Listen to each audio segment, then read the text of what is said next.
贷款最近有台湾机车银行接到电话，讲资费甲合约有问题，要求银行得爱照指示来操作。结果有人银行口座的钱拢互转走。新北市有一个查甫人被骗59万，桃园某一个查甫人被骗12万块。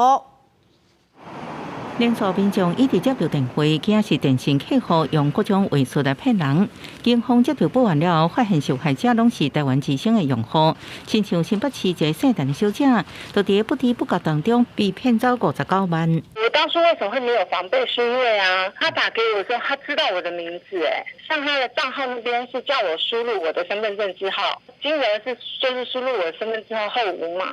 那我就想说，是我自己的身份证字号，又不是什么应该。就还好。电话另外一边，骗讲内部网站互人入侵，滥用系统，问是毋是有申请 iPhone 15削弱方案。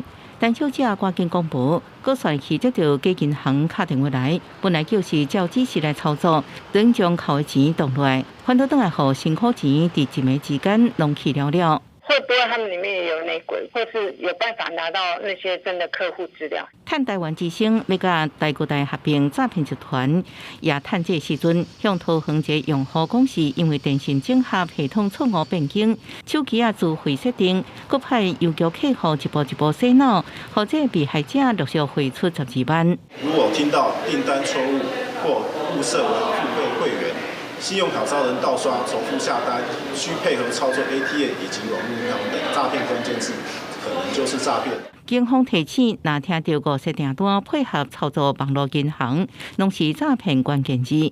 不过，不法集团如何掌握用户个资、台湾之星相关控管，是毋是出现漏洞，造成个资外泄？业者回应会重视用户个资安全，也伫相关平台提醒，请用户都要注意。记者综合报道。